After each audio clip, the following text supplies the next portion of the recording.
Salam, selamat pagi Bapak Ibu Saudaraku kekasih Tuhan.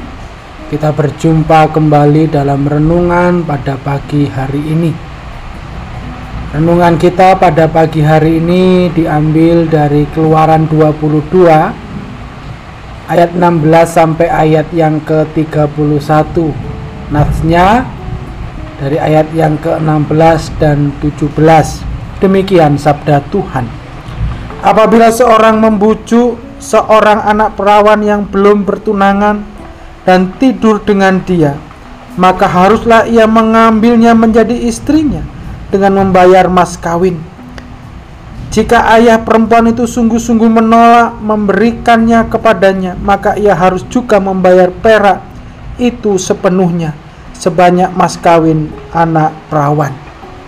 Berbahagialah kita yang membaca, merenungkan, terlebih dimampukan untuk melakukan sabda Tuhan di dalam kehidupan tiap-tiap hari. Amin. Tema perenungan kita pada pagi hari ini, Tuhan mendisiplinkan umatnya. Saudara-saudara terkasih di dalam Tuhan Yesus Kristus, di tengah kehidupan yang kita jalani, baik di dalam masyarakat, tempat kerja, maupun dalam persekutuan, tentu ada peraturan-peraturan yang kita sepakati bersama.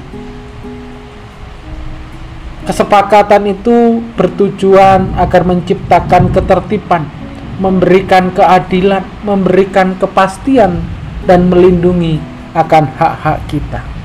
Dan peraturan-peraturan yang dibuat tentunya berfungsi untuk mengontrol, mengatur, mencegah, dan menyelesaikan setiap persoalan yang ada di tengah kehidupan yang dijalani. Nas bacaan kita pada pagi hari ini dari ayat 16 dan 17 merupakan salah satu peraturan yang dibuat Allah kepada bangsa Israel melalui Nabi Musa ketika mereka melakukan perjalanan menuju tanah perjanjian yang Allah janjikan. Allah memberikan peraturan-peraturan kepada bangsa Israel agar mereka dapat memelihara ketertiban sosial, keadilan, dan kekudusan hidup yang berkenan di hadapan Allah.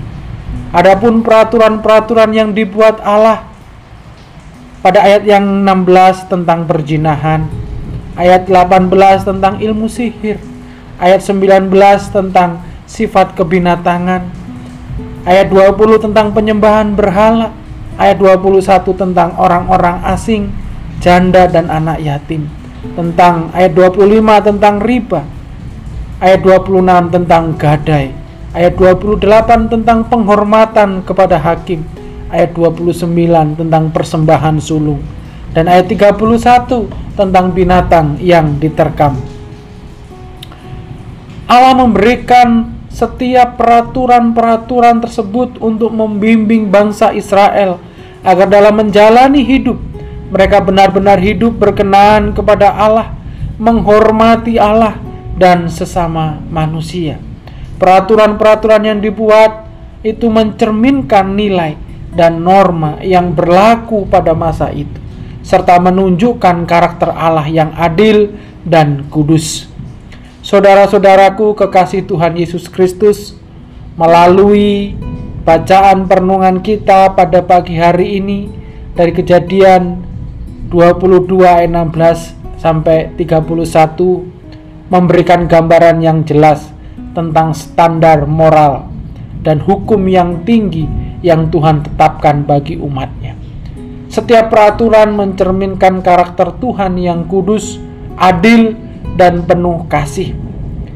Kita sebagai umat Allah yang percaya kepada Tuhan Yesus Kristus, kiranya terus-menerus belajar dari setiap peraturan-peraturan yang Tuhan buat dan menerapkan prinsip-prinsipnya di dalam kehidupan ini.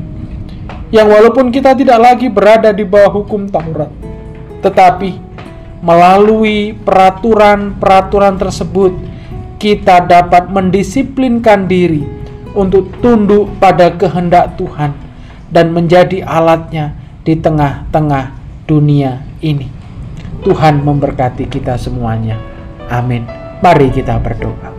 Bapa surgawi, Bapa yang bertahta dalam kerajaan surga di dalam Tuhan Yesus Kristus, mengucap syukur atas kebenaran firman-Mu yang boleh kami renungkan pada pagi hari ini.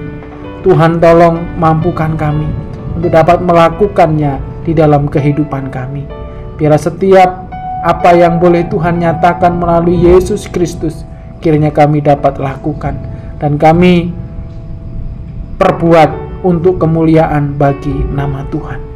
Sepanjang kehidupan kami hari ini, kami serahkan ke dalam tangan kuasa-Mu ya Tuhan.